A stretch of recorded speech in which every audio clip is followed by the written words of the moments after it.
हाँ जी बच्चों, तो आज हम शुरू कर रहे हैं हमारा नॉन स्टोइकोमेट्रिक डिफेक्ट का सेकंड डिफेक्ट, जिसमें पहले हमने पढ़ा था मेटल एक्सेस डिफेक्ट और अब हम पढ़ने जा रहे हैं मेटल डेफिशिएंसी डिफेक्ट। ये एक अच्छा इंपॉर्टेंट डिफेक्ट है क्योंकि इसके ऊपर बेस्ड एक बड़ा अच्छा न्यूमेरिकल भी है एनसीईआरटी का।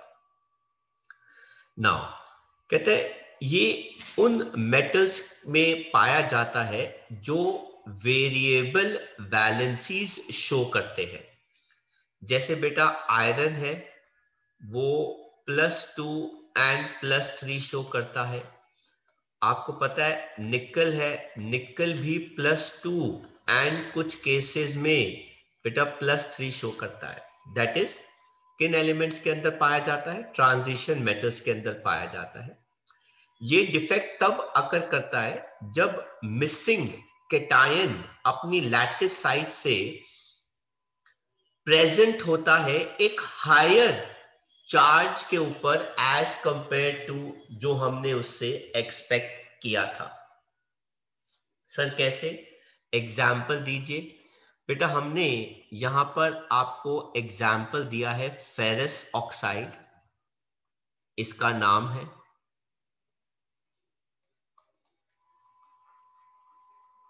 और इस फेरस ऑक्साइड के अंदर आयरन का चार्ज जो है बेटा वो कितना है? +2। और जो दूसरा हमारा कंपाउंड है बेटा वो है निकल ऑक्साइड, और इसके अंदर निकल की बेटा वैलेंसी कितनी है बेटा? +2। तो हमने आपको बोला कि बेटा मार्केट से 1 kg निकल ऑक्साइड लेकर आइए। तो इसको हम कहते हैं बेटा निकल 2 ऑक्साइड, क्योंकि इसके अंदर निकल का ऑक्सीडेशन स्टेट जो है बेटा वो कितना होता है? +2। आप 1 kg निकल ऑक्साइड लेकर आ रहे हो जिसमें निकल और ऑक्सीजन के बीच का जो बेटा रेशियो है वो है 1:1। लेकिन आपको क्या पता कि इसकी मैन्युफैक्चरिंग में, इसके फॉर्मेशन में कुछ थर्मोडायनेमिकली कोई डिफेक्ट आ गया हो। अब वो थर्मोडायनेमिकली डिफेक्ट जो है बेटा वो कैसे आता है जरा देखो। हम यहां पे एग्जाम्पल ले रहे हैं किसका? फेरस ऑक्साइड का। आप देखो बेटा, ये फेरस है, ये ऑक्साइड है, ये फेरस है, ये ऑक्साइड है, ये फेरस है, ये ऑक्साइड है, ferrous oxide, ferrous oxide, ferrous oxide. अगर आप देखोगे इस फेरस ऑक्साइड के अंदर भी आयरन और ऑक्सीजन के बीच में जो बेटा रेशियो है वो कितना है? 1:1। दोनों बराबर ही आ रहे हैं। तो बेटा ये इसका फॉर्मूला है और ये इसका स्ट्रक्चर है पूरा।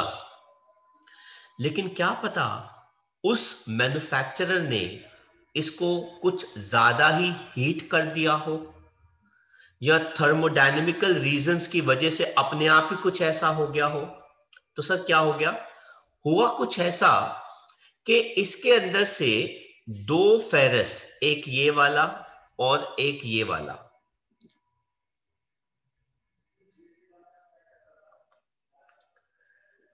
हीट की वजह से इनकी बॉन्डिंग ब्रेक हो गई और ये फ्री हो गए।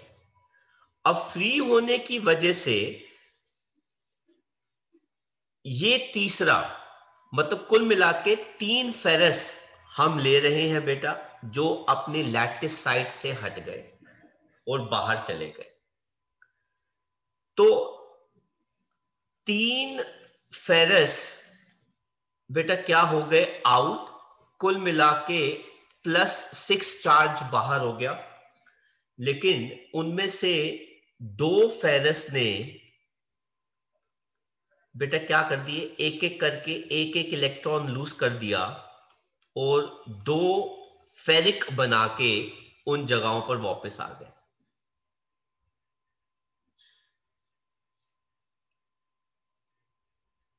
ये आ गया फेरिक मतलब पर +3। सर हाँ जी। अच्छा, दो ही क्यों किया सर लूज?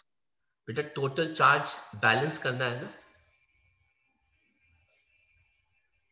अब अगर आप इस ठीक। पूरे को देखो, ये देखो बेटा, यहां पे एक फेरिक आ गया, यहां पे एक फेरिक आ गया, मतलब एक तो फेरस उड़ गया, तीन में से एक फेरस तो बाहर चला गया, है ही नहीं वो, इसका पार्ट ही नहीं रहा। लेकिन तीन में से दो जो फेरस थे उन्होंने एक एक करके एक इलेक्ट्रॉन लूज किया और दो फेरिक बना लिए जो वापस लैटिस साइड पर आ गए, और एक जगह बेटा क्या हो गई, एम्प्टी। अब इनके वापस आने पर बेटा ओवरऑल चार्ज सेम रहा। सर कैसे? ऑक्सीजन बेटा इसके अंदर 8 है, 8 O2 माइनस है, जिनकी वजह से कुल मिला के -16 चार्ज बन रहा है। और बेटा इसके अंदर फेरस कितने हो गए, 1 2 3 4 5, 5 फेरस है, जिनकी वजह से कुल मिला के चार्ज कितना बन रहा है, +2। और दो फेरिक है जिनकी वजह से कुल मिला के चार्ज कितना बन रहा है, +6। तो देख लो बेटा, टोटल चार्ज बेटा क्या रहा, सेम। लेकिन ओके सर। रेशियो जो है वो बिगड़ गया। पहले रेशियो कितना होता था, 1:1। अब आयरन का नंबर कम है तो 0.9:1 रेशियो आ गया। तो पहले एक ऑक्साइड के लिए एक फेरस होता था, लेकिन डिफेक्ट के बाद एक ऑक्साइड के लिए एक से कम आयरन है, क्योंकि ये नॉन स्टोइकोमेट्रिक डिफेक्ट है, जिनके अंदर डिफेक्ट के बाद रेशियो वैसा नहीं रहता जो केमिकल फॉर्मूला रिप्रेजेंट करता है। I repeat, non stoichiometric defects के अंदर रेशियो वैसा नहीं रहता जो केमिकल फॉर्मूला क्या करता है बेटा, रिप्रेजेंट करता है। तभी तो इन डिफेक्ट्स का नाम क्या है, नॉन स्टोइकोमेट्रिक डिफेक्ट्स। तो ऐसे केस में थर्मोडायनेमिकल रीजंस की वजह से कुछ मेटल कैटायंस और इलेक्ट्रॉन लूज कर देते हैं, जिनकी वजह से उनकी लैटिस साइड भी खाली हो जाती है और उनका रेशियो बिगड़ जाता है, पर ओवरऑल कंपाउंड की न्यूट्रलिटी वैसी की वैसी ही रहती है। आई होप समझ में आया बच्चों आपको। तो ये डिफेक्ट तब अराइज करता है जब कोई कैटायन की कैपेबिलिटी होती है कि वो ज्यादा इलेक्ट्रॉन्स भी लूज कर सके, और ऐसे एग्जाम्पल्स ट्रांजिशन मेटल्स के होते हैं। और सबसे अच्छे इसके अंदर जो आते हैं वो है फेरस और निकल 2 पॉजिटिव, जो मेजॉरिटी केसेस में +2 में कंपाउंड बनाते हैं। लेकिन अगर इनको सराउंडिंग से हीट ज्यादा मिल जाए तो ये +2 की बजाय एक इलेक्ट्रॉन और लूज करके +3 भी बना सकते हैं। तो इनके अंदर फ्रैक्शन +2 का भी होता है, +3 स्टेट का भी होता है। अब सिंस अगर हायर स्टेट आएगा तो नंबर ऑफ एटम्स मेटल के कम होने चाहिए, तभी तो वो चार्ज को बरकरार रख पाएगा। तो आप देखिए, डिफेक्ट से पहले दोनों के 8-8 आयंस हुआ करते थे, रेशियो कितना था, 1:1। पर डिफेक्ट के बाद ऑक्सीजन तो उतना ही रहा 8, पर बेटा कुल मिला के आयरन जो है बेटा वो कितने हो गए, 7, क्योंकि उसमें से 5 तो फेरस है और 2 फेरिक हो गए। इज दैट क्लियर बेटा?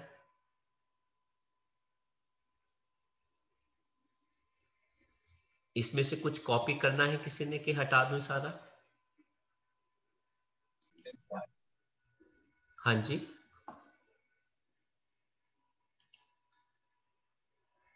अब देखो बेटा, मैं आपको इसका एक छोटा सा एग्जाम्पल देता हूं जो आपने बचपन में देखा है, ऑब्जर्व किया है। आयरन के दो ऑक्साइड होते हैं, इसका नाम होता है फेरस ऑक्साइड, जिसके अंदर Fe+2 होता है, और एक होता है Fe2O3, इसको बेटा हम कहते हैं फेरिक ऑक्साइड, जिसके अंदर आयरन जो है वो +3 होता है। लेकिन आप में से कुछ लोगों ने ये वाला ऑक्साइड भी देखा होगा, शायद देखा है आपने, कि सुना है इस चीज के बारे यस में सर, बेटा? Yes sir. अच्छा, अब एक्चुअली में हमको लगता है कि भाई या तो फेरस ऑक्साइड ले लो आप, या फिर फेरिक ऑक्साइड ले लो। आयरन के पास तो ये दो अलग अलग ऑक्साइड बना सकता है, या तो फेरस ऑक्साइड बनाएगा या फिर फेरिक ऑक्साइड बनाएगा। लेकिन एक्चुअल जो आयरन का ऑक्साइड नेचर में एग्जिस्ट करता है, उसका फॉर्मूला होता है फेरस फेरिक ऑक्साइड। इसको हम क्या बोलते हैं? Ferrous ferric oxide. सर क्यों? क्योंकि आपको ना तो सिर्फ फेरस ऑक्साइड मिल सकता है, ना ही फेरिक ऑक्साइड मिल सकता है, क्योंकि इट इज वेरी डिफिकल्ट। क्योंकि बेटा इस कंपाउंड के अंदर आयरन के ऑक्साइड में कुछ आयरन ऐसे होते हैं जो फेरस होते हैं, कुछ आयरन ऐसे होते हैं जो फेरिक होते हैं। अब ऑक्सीजन तो कुल मिला के 4 है, उसके ऊपर चार्ज कितना होता है? -2। तो बेटा टोटल नेगेटिव -8। चार्ज जो है बेटा वो कितना हो गया? -8। लेकिन 3 आयरन के एटम्स हैं, तो बेटा और तीनों का मिलाकर +8 होना चाहिए। तो बेटा वो तभी पॉसिबल है जब 2 फेरिक हो और 1 फेरस हो। जब 2 फेरस हो, 1 फेरिक होगा, 2 फेरिक होंगे, तो बेटा यहां पे +6 आ जाएगा, इसका +2 आ गया, तो दोनों का मिला के +8 हो जाएगा। तो this is how this compound exist in nature.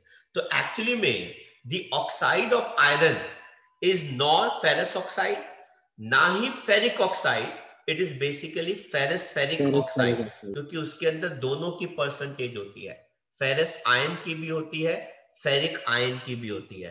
Sir ये क्यों होता है? Due to metal deficiency defect. अब यहां पे 4 सर ऑक्सीजन है, Fe2O3 भी देते हैं सर। एक ऑक्सीजन है बेटा 2-, एक है 2-, एक है 2-, एक है 2-। लेकिन एक तरफ क्या आ रहा है बेटा? फेरिक। एक तरफ क्या आ रहा है बेटा? फेरिक। ये जगह खाली हो गई, और एक तरफ बेटा क्या आ गया? फेरस। तो इस ऑक्साइड की ओवरऑल न्यूट्रलिटी बरकरार रहे, but it comes under metal deficiency defect. आया समझ में बच्चों?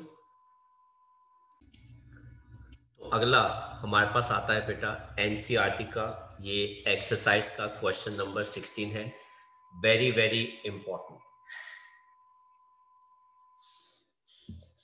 कहते हैं एनालिसिस हमको बताता है निकल ऑक्साइड का जो नॉन स्टोइकोमेट्रिक फॉर्मूला है वो ये है।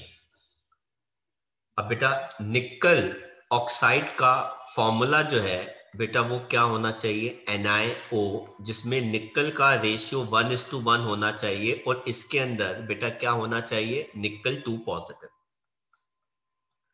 लेकिन बेटा ऐसा नहीं हुआ, रेशियो 1:1 की जगह निकल का रेशियो 0.98 एंड O कितना हो गया? 1।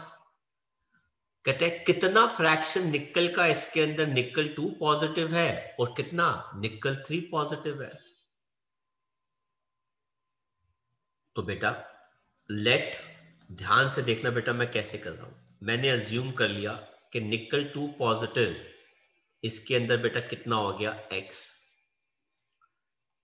देयरफॉर निकल 3 पॉजिटिव बेटा कितना हो जाएगा? टोटल में से X माइनस कर दिया। समझ में आ गया बेटा? है ना? अब ये जो सर इसमें 1:1 नहीं लेंगे? क्या चीज? सर 1:1 नहीं लेंगे? नहीं बेटा, क्योंकि कंपाउंड तो ये आ रहा है ना, ये तो हमारा कंपाउंड का फॉर्मूला है ना, पर एक्चुअल रेशियो जो है वो अलग आ रहा है। ठीक है सर। तो अब हमारे पास कंपाउंड क्या है बेटा, निकल 0.98, ऑक्सीजन 1.00। अब बेटा इसके अंदर कुछ निकल 2 पॉजिटिव है, इसके अंदर बेटा कुछ निकल 3 पॉजिटिव है, और कुछ इसके अंदर बेटा क्या है, ऑक्साइड है, और ये सब मिलाकर इसके ऊपर चार्ज क्या आ रहा है, 0, क्योंकि आप देख सकते हो बेटा इस कंपाउंड पे कोई चार्ज नहीं आ रहा। बेटा निकल 2 पॉजिटिव पे चार्ज कितना होता है, +2, और ये कितने हैं, x।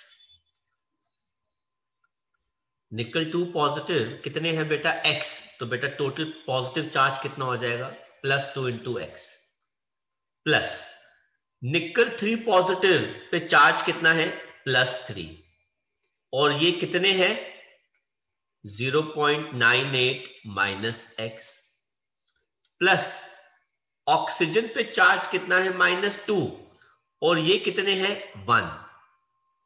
ये देखो ना बेटा, ये 1 लिखा है ना, तो ये 1 आ गया, और इन सब को मिलाकर इस पूरे कॉम्प्लेक्स पे चार्ज क्या है बेटा, कंपाउंड पे कोई भी चार्ज नहीं है। ये हो गया बेटा 2x। आप 3 को इससे करेंगे मल्टीप्लाई, तो ये आ गया 2.94, माइनस ये बेटा कितना आ गया, 3 है ना। 3 को हमने इससे किया मल्टीप्लाई, और बाद में इससे किया, और इसको जब हमने किया मल्टीप्लाई, तो बेटा ये कितना आ गया, -2, सब मिला के 0। तो 3x नहीं होगा सर? 3x होगा, वेरी ट्रू बेटा, 3x मैंने गलती कर दी। तो बेटा ये कितना आ गया, 2x plus 2.94 -3x -2, it is equal to 0, -x plus 0.94 is equal to 0। तो बेटा x कितना आ गया, 0.94। देयरफॉर फ्रैक्शन ऑफ निकल 2 पॉजिटिव कितना आ गया बेटा, अमाउंट ऑफ निकल 2 positive divided by total amount into 100। तो बेटा अमाउंट ऑफ निकल 2 पॉजिटिव कितना आ गया, 0.94। टोटल अमाउंट निकल का कितना था बेटा, 9.8। तो टोटल अमाउंट निकल का कितना हो गया, 0.98, इनटू बेटा कितना आ गया, 100। तो ये आ गया बेटा 9400 डिवाइडेड बाय 98, ये आ जाएगा बेटा फ्रैक्शन ऑफ निकल 2 पॉजिटिव।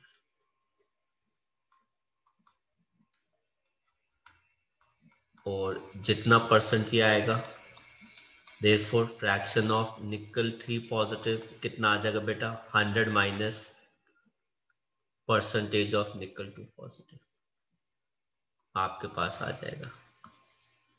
आप इसको कॉपी कर सकते हैं, और अब आप मुझे इसको सॉल्व करके बताएंगे कितना फ्रैक्शन आया।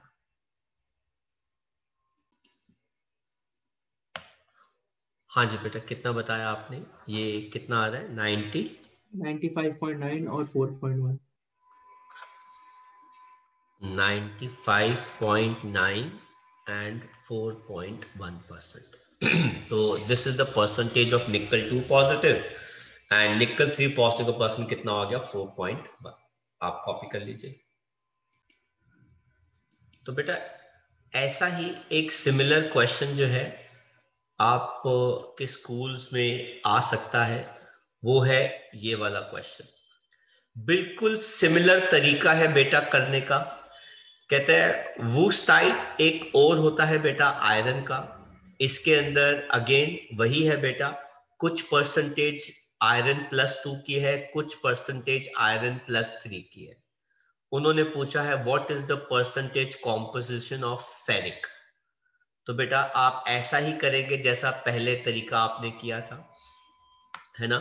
तो इसके अंदर आपके पास कंपाउंड जो है वो क्या है, Fe 0.93O100। तो बेटा इसके अंदर फेरस भी है, इसके अंदर फेरिक भी है और इसके अंदर ऑक्साइड भी है। तो लेट फेरस आयन का परसेंटेज भी X एंड फेरिक आयंस बेटा कितने हो जाएंगे, 0.93 माइनस X। तो इसका अमाउंट कितना हो गया 2X, इसका अमाउंट कितना हो जाएगा +3 इंटू 0.93 माइनस X प्लस ये कितना हो जाएगा -2 into 1 which is total of 0। तो 2X प्लस आप इसको मल्टीप्लाई कर देंगे तो 3 3 ज़ा 9.7 2.7 minus 3X -2 is equal to 0। तो ये आ जाएगा -X plus 0.79 which is equal to 0। तो बेटा X आ गया 0.79। तो आपको बेटा क्या निकालना है इसमें, परसेंटेज ऑफ फेरस कितना आ जाएगा बेटा 0.79 डिवाइडेड बाय 0.93 इंटू 100। तो 7900 अपॉन 93 आप निकाल लेंगे, ये फेरस की परसेंटेज होगी। देयरफॉर Fe3 पॉजिटिव की बेटा कितनी हो जाएगी, 100 माइनस करके आपको निकालनी पड़ेगी जो उन्होंने पूछा है, 100 माइनस परसेंटेज ऑफ फेरस। तो this is the answer needed. तो कॉपी कर लीजिए एंड सॉल्व कर लीजिए इसको। सर हो गया। तो फेरस बेटा कितना आ रहा है, सर 84%।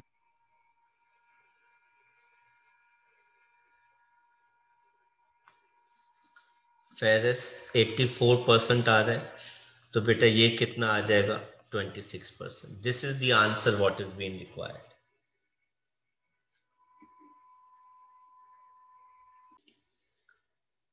तो बेटा हमारे पास ये आ रहा है 84.9%। तो बेटा फिर ये कितना हो जाएगा 25.1%। 15.1। सॉरी बेटा, यस 15.1%। थैंक सर यू एक बेटा। डिजिट तक भी चलेगा ना डेसिमल को? हाँ इतना चल जाता है, अप्रोक्सीमेट ले लेते हैं बेटा। 15.1% इज द आंसर। सर हटा दो, 84.94। हटा दो बेटा, ये आगे बढ़े। यस। ये बेटा हमारा एक्सरसाइज का 23rd क्वेश्चन है। कहता है explain the following term, short की डिफेक्ट क्या होता है, फ्रैंकल क्या होता है, इंटरस्टिशियल क्या होता है, एफ सेंटर्स क्या होते हैं। तो आपको बेटा ये सब नोट्स में मिल जाएगा, राइट। तो ये भी यहाँ पे हमारा कवर हो गया। देन हम बात करते हैं इम्प्योरिटी डिफेक्ट की, जो लास्ट टॉपिक है, एंड मार्क कीजिए इसको मोस्ट इंपॉर्टेंट।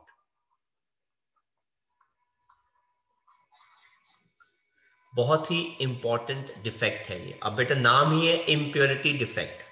तो अभी तक क्या हो रहा था, कैटायन वही थे, एनायन वही थे। कभी कभार कैटायन फालतू थे, एनायन कम थे। कभी कभार एनायन फालतू थे, कैटायन कम थे। कभी कभार कैटायन जो था वो इंटरस्टिशियल साइट पे जा रहा था। कभी कभार कैटायन जो था वो लैटिस साइट पे ही नहीं था। तो सारे डिफेक्ट्स हमने वही पढ़े जहां पे वही कैटायन है वही एनायन है। कभी कभार ये होता था कि कैटायन और एनायन की मिसिंग की वजह से ओवरऑल उसका डिफेक्ट स्टोइकोमेट्रिक ही रहता था। कभी कभार ये भी होता था कि कैटायन के मिसिंग की वजह से डिफेक्ट जो था वो नॉन स्टोइकोमेट्रिक रहता था। लेकिन यहां पर केटायन, एनायन या एटम जिसको जहां पे आना है वो तो आ ही रहा है, बल्कि कोई फॉरेन एटम, कोई और एटम आकर उसके बीच में क्या बना रहा है बेटा? इम्प्योरिटी क्रिएट कर रहा है। ऐसे डिफेक्ट को बेटा हम कहते हैं इम्प्योरिटी डिफेक्ट। तो आप कह रहे हो कि पिछले वाले में मतलब वही कंपाउंड के एलिमेंट्स थे। हाँ देखो ना, पहले अभी हम अभी पढ़े थे बेटा, आयरन था, ऑक्सीजन था, होना फेरस चाहिए था लेकिन उसमें फेरिक भी था। ठीक है, तो एलिमेंट तो वही रहा ना, कोई तीसरा तो नहीं आया ना बीच में। सर अमाउंट का फर्क था ना। नंबर ऑफ एटम का फर्क था, बट कोई और तो नहीं आया ना। थे तो वही दो थे ना, ए और बी थे बस, यस सी सर। तो नहीं आया ना। लेकिन यहां पर एक फॉरेन एटम प्रेजेंट होता है लैटिस साइट पर या फिर वेकेंट इंटरस्टिशियल साइट पर। अब मतलब कोई और उनकी एटम की जगह पे या खाली जगह पे आ रहा है। कहते हैं ये जो एडिशनल इंप्योरिटी आती है ये क्रिस्टल की प्रॉपर्टीज को चेंज कर देती है, और अगर आप इंप्योरिटी को ऐड करते हैं ताकि क्रिस्टल की प्रॉपर्टी को चेंज करें, उस प्रोसेस को बेटा क्या कहते हैं? डोपिंग। तो ये वो वाला डोपिंग नहीं है, हालांकि वो वाला डोपिंग भी इसी वजह से आया क्योंकि वो किसी एथलीट की एफिशिएंसी को इनहैंस कर देता है, जो स्पोर्ट्समैन लेते हैं। ठीक है ना, तो वो उनकी पावर को इनहैंस कर देता है। ठीक है ना, तो यहां पे भी क्रिस्टल की प्रॉपर्टीज को वो चेंज कर देता है। सर ये सेमीकंडक्टर वाला ही है। जी बेटा, तभी बहुत बहुत इंपॉर्टेंट है। अब इसके अंदर हम बात करेंगे इम्प्योरिटी डिफेक्ट किसके लिए? पहले तो आयोनिक सॉलिड्स के लिए। इसके अंदर हमारे पास एक आयनिक सॉलिड होगा और हम उसके अंदर इम्प्योरिटी इंट्रोड्यूस करेंगे किसी फॉरेन आयन की। जैसे जब आप NaCl बना रहे होते हो तो उसके अंदर कुछ स्ट्रोंशियम क्लोराइड जरूर आ जाता है, क्योंकि बेटा NaCl को हम समुद्र से लेते हैं, ओशन से लेते हैं। उसको जब क्रिस्टलाइज कर रहे होते हैं तो कुछ इंप्योरिटी उसके अंदर स्ट्रोंशियम क्लोराइड की आ जाती है जब हम ठंडा करके उसके क्रिस्टल्स बना रहे होते हैं।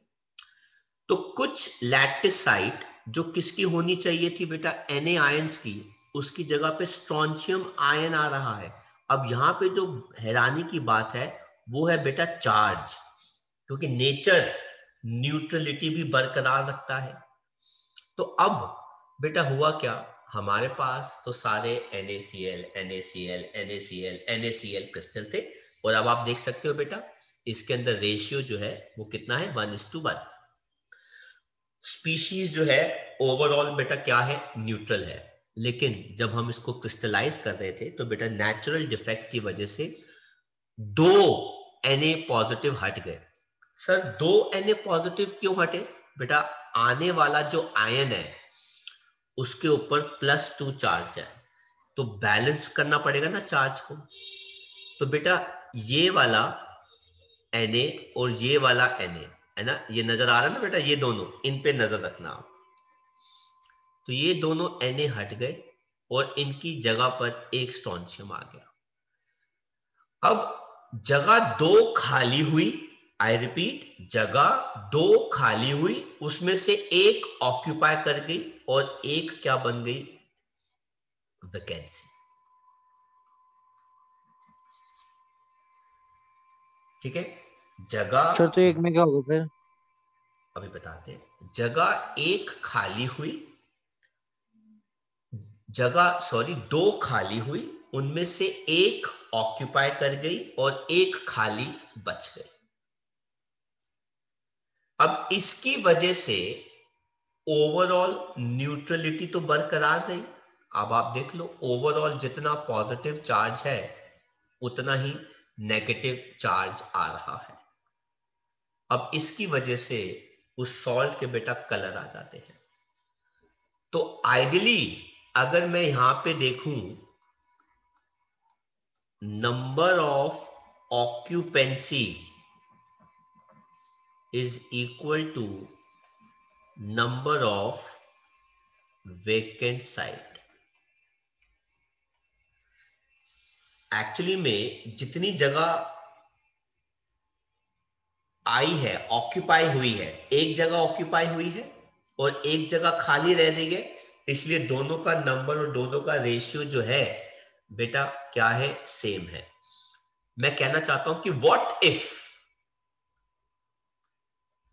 एक X3 पॉजिटिव कैटायन आता, तो बताओ कितने Na पॉजिटिव हटते? Sir 3। Very good, 3 Na positive remove होने चाहिए थे। अच्छा, कितने ऑक्यूपाई होते? सर एक ही होता सर। वेरी गुड, और खाली कितने बचते? 2। Very good. तो यहां पर ऑक्यूपेंसी और वेकेंट्स का रेशियो जो है वो कितना हो जाता? 1:2 का।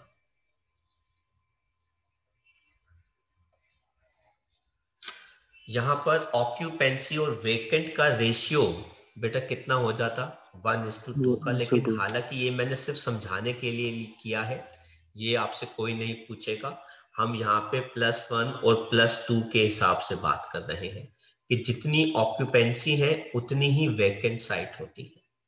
NaCl के अंदर अगर स्ट्रोंशियम क्लोराइड डोप किया जाता है बेटा, Cl तो Cl कॉमन ही है, उसका तो कोई फर्क ही नहीं पड़ता। तो जो एक वेकेंट है सर उसका क्या होगा? कुछ नहीं होगा बेटा, कलर आ जाएगा उससे, वो खाली रहेगा। ओवरऑल कॉम्प्लेक्स, ओवरऑल कंपाउंड हमारा क्या है, न्यूट्रल रहेगा।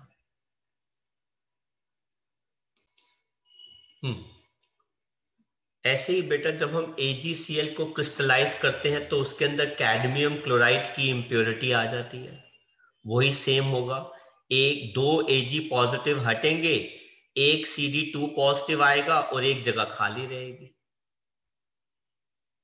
ये है इसी पे बेस्ड एक क्वेश्चन एक्सरसाइज का 25।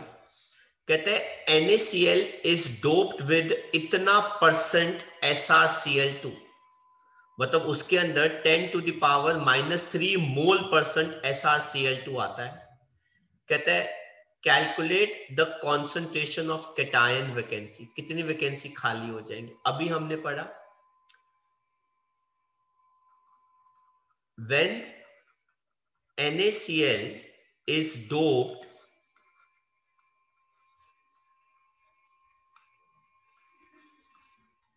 with SrCl2 full stop, 2 Na positive remove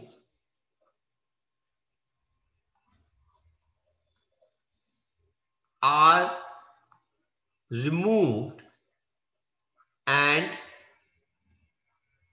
creates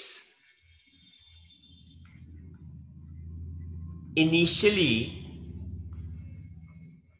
2 vacant sites, out of which one is occupied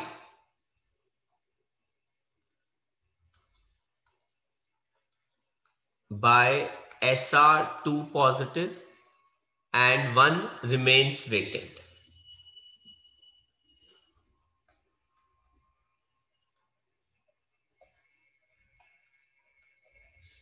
तो मतलब जितनी ऑक्यूपेंसी हो रही है उतनी वेकेंट है। तो जरा ध्यान से देखो, नंबर ऑफ कैटायन वैकेंसीज वो किसके बराबर है? Number of strontium 2 positive present. कितने प्रेजेंट है? 10⁻³ मोल परसेंट। मतलब कितना हो गया? 10⁻³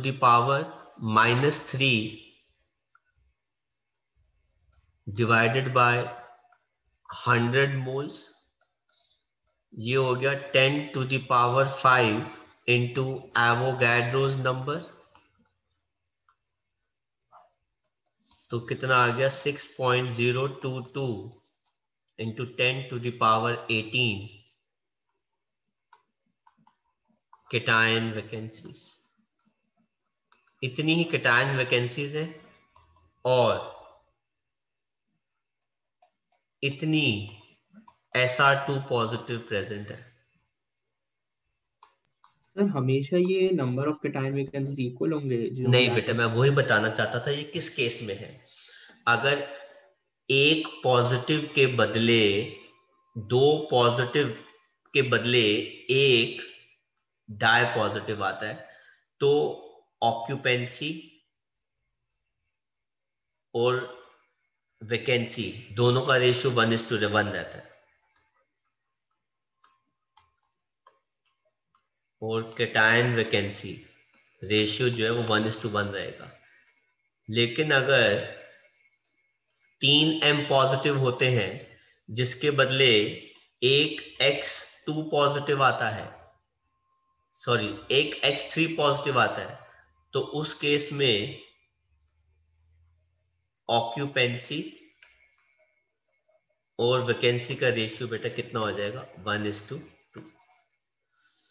यही मैं आपको चीज बताना चाहता था जो मैंने एग्जाम्पल लिया था कि अगर बाय चांस +3 आयन होता तो। कर लो कॉपी।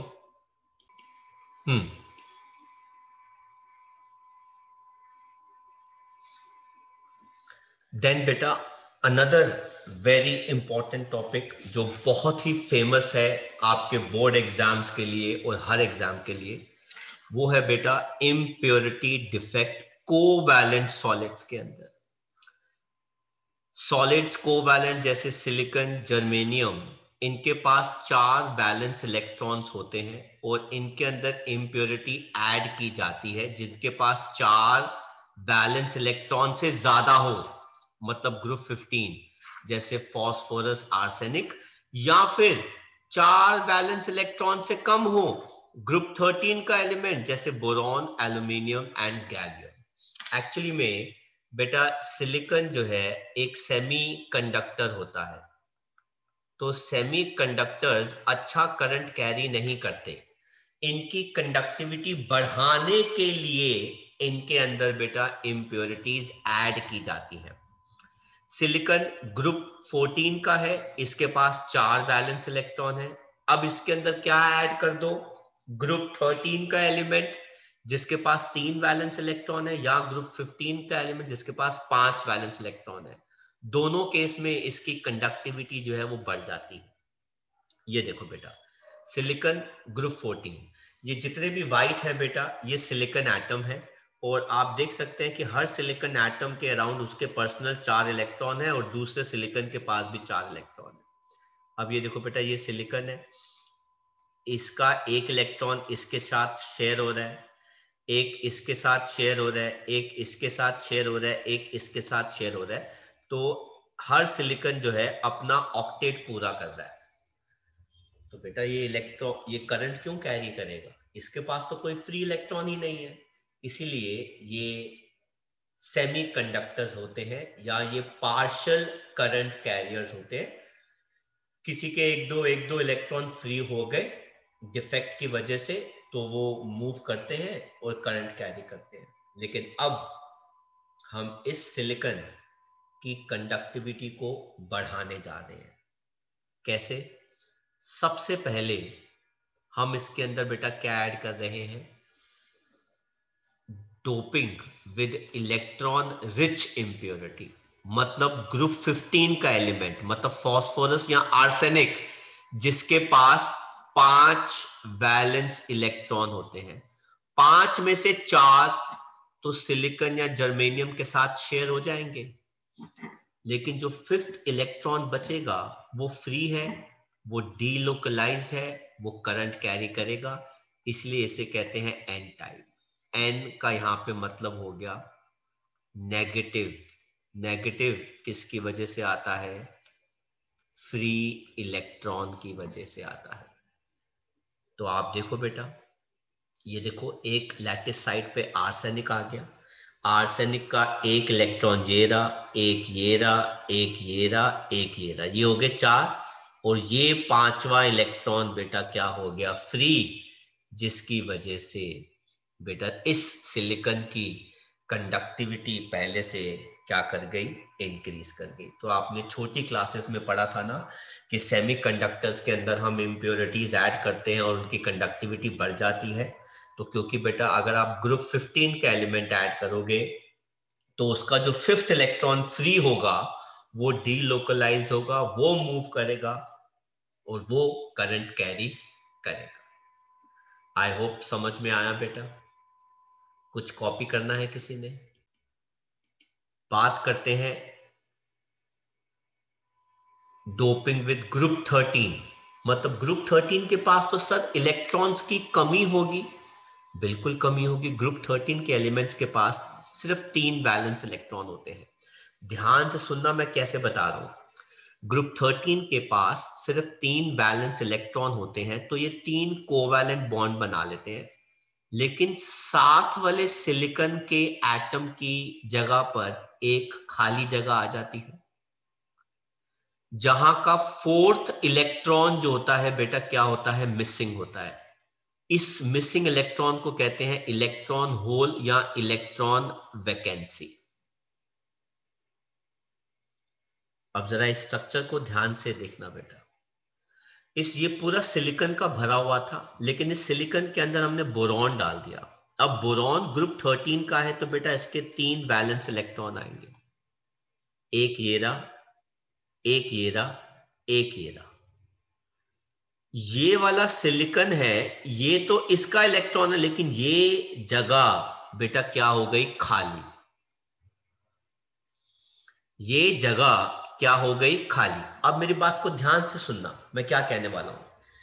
अब क्लास खाली जगह देखकर बड़ी फास्ट ये इलेक्ट्रॉन यहां पे आ जाता है, खाली जगह यहां पे हो गई। थोड़ी देर के बाद ये इलेक्ट्रॉन यहां पे आ जाएगा, ये खाली जगह इधर आ जाएगी, ये इधर आ जाएगा, खाली जगह इधर आ जाएगी, ये इलेक्ट्रॉन इधर आ गया, खाली जगह यहां चलेगी, ये इलेक्ट्रॉन इधर आ गया, खाली जगह यहां चलेगी। जो एम्प्टी होल होता है या इलेक्ट्रॉन होल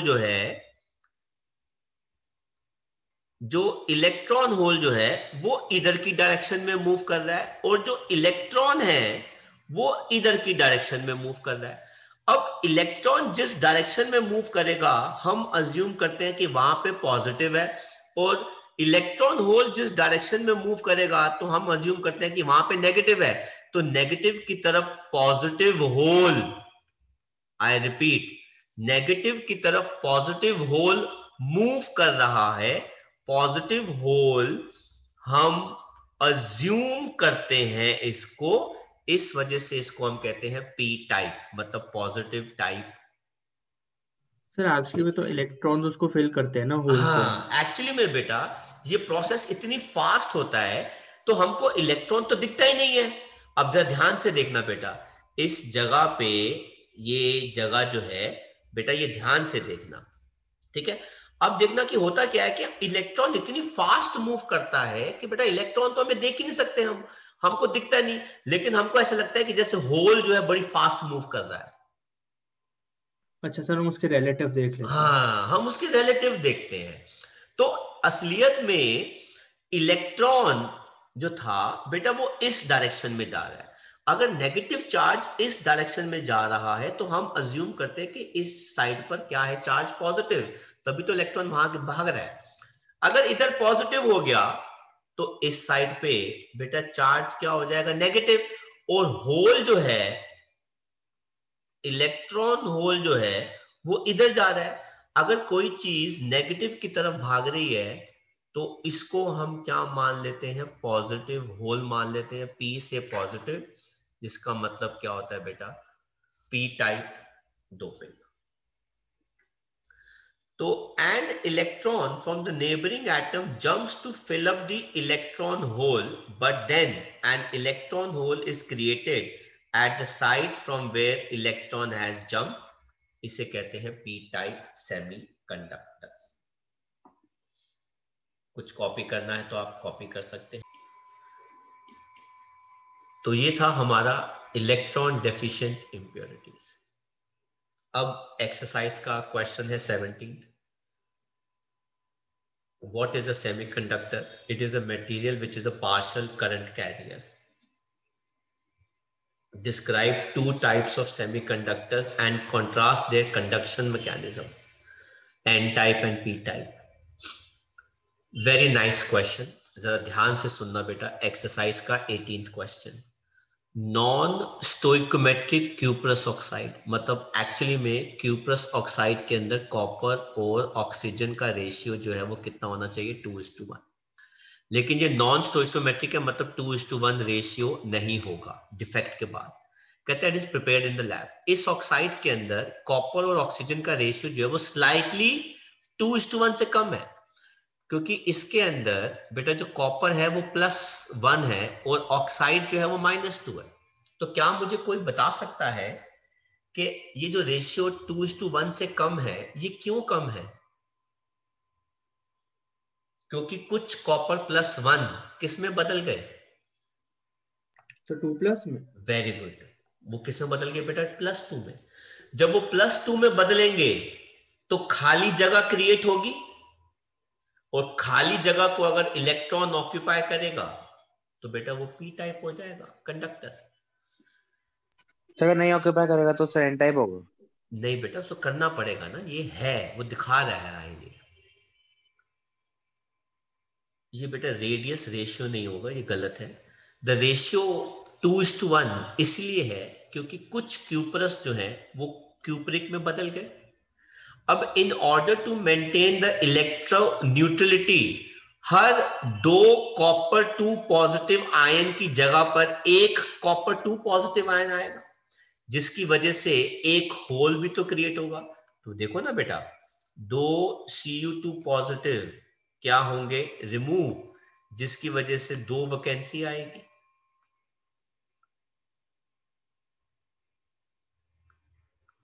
अब इस 2 वैकेंसी के अंदर एक में कौन चला गया, Cu2 पॉजिटिव, तो कितनी रह गई, एक वैकेंसी।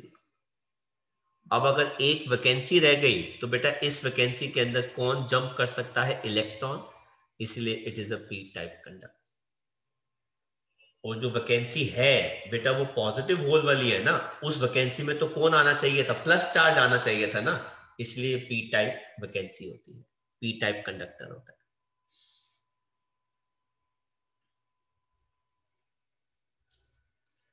समझ में आ गया?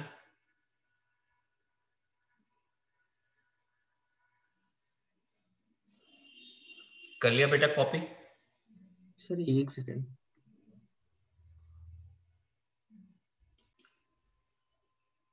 नेक्स्ट देखो बेटा, ये बड़ा फेमस क्वेश्चन है और इसको मार्क करना वेरी वेरी इंपॉर्टेंट। कहते हैं classify each as being either या पी टाइप या फिर n type conductors. Germanium doped with indium. Sir p type. Germanium 14th group का है बेटा, इंडियम जो है वो 13th ग्रुप का होता है, तो ये कौन सा हो गया बेटा, P type. Boron 13 group is doped with silicon 14th group. मतलब फालतू इलेक्ट्रॉन आ रहा है ना, मतलब बोरॉन का क्रिस्टल लैटिस है, उसके अंदर सिलिकॉन डाला है, तो बेटा ये कौन सा हो गया, एन टाइप। कर लो बेटा कॉपी।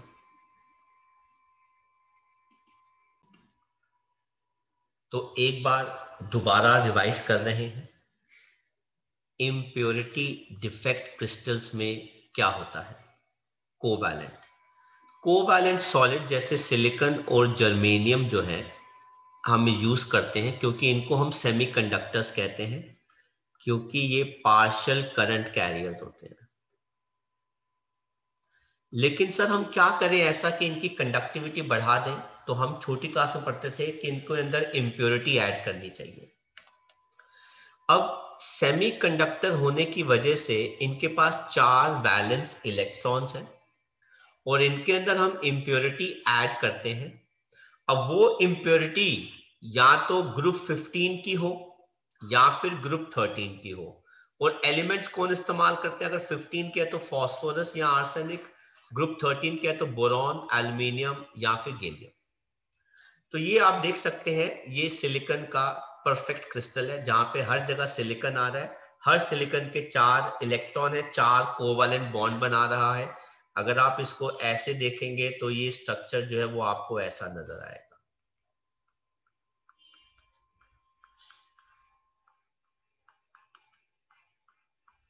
तो हर सिलिकॉन जो है आगे जाके 4 सिलिकॉन के साथ सिंगल बॉन्ड के साथ अटैच्ड है।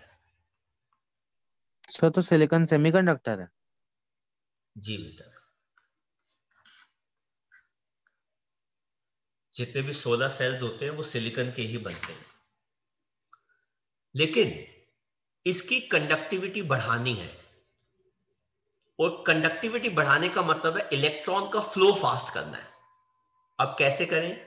तो हमने क्या किया, हमने इसके अंदर सबसे पहले ग्रुप 15 का एक एलिमेंट ऐड कर दिया, फास्फोरस या फिर आर्सेनिक, डोप कर दिया। अब उसमें क्या होता है कि इनके पास 5 वैलेंस इलेक्ट्रॉन्स होते हैं। ये देखो आर्सेनिक आ गया, इसके पास 5 वैलेंस इलेक्ट्रॉन है। एक बॉन्डिंग में आ गया, दूसरा बॉन्डिंग में आ गया, तीसरा बॉन्डिंग में आ गया, 4 बॉन्डिंग में आ गया। जैसे पहले सिलिकॉन के 4 इलेक्ट्रॉन बॉन्डिंग में थे, 5 में से आर्सेनिक के भी 4 इलेक्ट्रॉन बॉन्डिंग में आ गए। लेकिन एक इलेक्ट्रॉन नॉन बॉन्डेड है। अगर कोई इलेक्ट्रॉन नॉन बॉन्डेड है तो बेटा वो फ्री है मूव करने के लिए। अगर इलेक्ट्रॉन फ्री है तो बेटा वो करंट बेटर कैरी कर सकता है, तो वो कंडक्टर हो गया।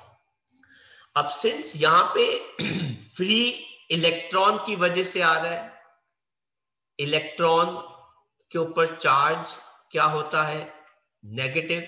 इसलिए बेटा इसको हम कहते हैं n type conductor, negative type conductors, क्योंकि फ्री इलेक्ट्रॉन्स की वजह से आता है। आ गया समझ में? Yes sir. लेकिन अगर हम इसके अंदर ग्रुप 13 का एलिमेंट डालते हैं तो इसके पास सिर्फ 3 ही इलेक्ट्रॉन होंगे और वो 3 बॉन्ड ही बनाएगा। तो ये देखो सिलिकॉन के क्रिस्टल में बोरॉन डाल दिया, उसके 3 इलेक्ट्रॉन, ये देखो एक यहां बॉन्ड बना रहा है, एक यहां बॉन्ड बना रहा है, एक यहां बॉन्ड बना रहा है। ये वाली जगह क्या हो गई? खाली, क्योंकि इसके पास तो 4 इलेक्ट्रॉन है ही नहीं बॉन्ड बनाने के लिए, क्योंकि ये वाला जो इलेक्ट्रॉन है ये इस सिलिकॉन का है। लेकिन इस सिलिकॉन और इस बोरॉन के बीच में बॉन्ड नहीं है, इनके बीच में बॉन्ड है, इधर बॉन्ड है, इधर बॉन्ड है, यहां बॉन्ड नहीं है। बोरॉन का बॉन्ड इसके साथ है, इसके साथ है, इसके साथ है, पर इसके साथ नहीं है। खाली जगह देखकर, अब ये जगह किसकी होनी चाहिए थी? इलेक्ट्रॉन की। तो इसको हम क्या कहते हैं? इलेक्ट्रॉन होल या इलेक्ट्रॉन वैकेंसी। खाली जगह देखकर साथ वाला इलेक्ट्रॉन इस जगह को ऑक्यूपाई कर लेगा, तो बेटा खाली सीट जो है वो इधर आ जाएगी।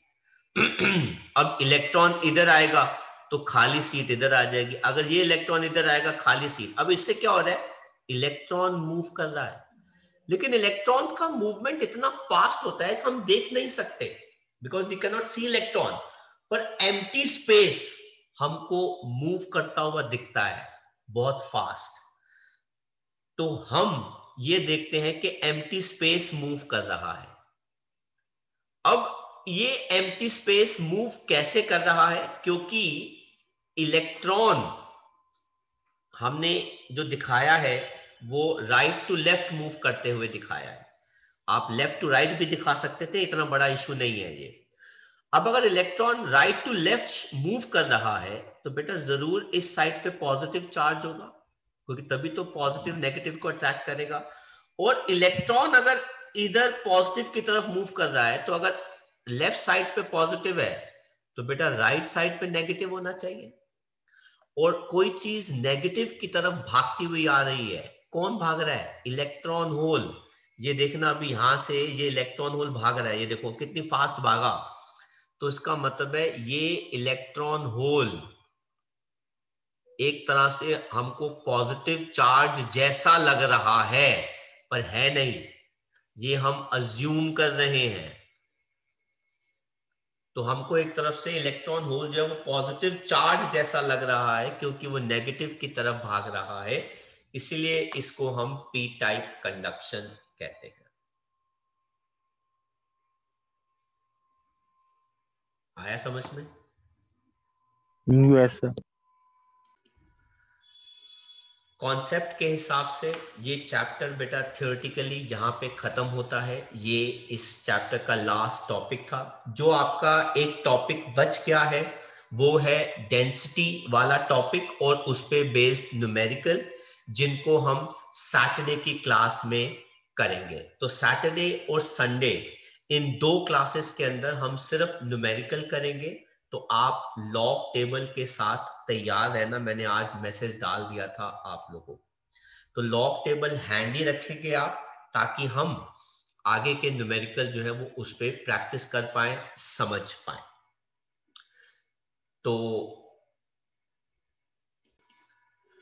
तो आई होप बच्चों आपको हमारा आज का लेक्चर पसंद आया, अच्छा लगा, क्योंकि मैंने इस लैंग्वेज का बहुत ही ध्यान रखा है। सिंपल सरल लैंग्वेज मैंने इस्तेमाल करी है। अगर आपको लेक्चर हमारा अच्छा लगा तो इसको लाइक ज़रूर कीजिएगा। आप इन लेक्चर्स को अपने फ्रेंड्स के साथ भी शेयर कर सकते हैं, ताकि वो भी अपने कॉन्सेप्ट्स को बेटर एंड स्ट्रॉन्ग बना सके। आपका कोई भी डाउट है किसी भी क्वेश्चन, टॉपिक या चैप्टर को लेके, तो आप हमें ज़रूर लिखें, बताएं। हम आपके डाउट्स को ज़रूर सॉल्व करेंगे फ्री ऑफ कॉस्ट। अगर उसके लिए हमें लेक्चर भी बनाना पड़े तो हम जरूर बनाएंगे। अगर ऐसे ही रेगुलर अपडेट्स और नोटिफिकेशंस आपको चाहिए तो आप हमारे चैनल को सब्सक्राइब कीजिए, ताकि आपके कंटेंट में टाइम टू टाइम आपको न्यू लेक्चर्स जो है वो मिलते रहें, क्योंकि बहुत सारे लेक्चर्स अपलोड हो रहे हैं। तो मिलेंगे बहुत जल्दी एक नए लेक्चर के साथ। Thank you very much for watching our lecture. Take care, study hard and bye bye from school of science.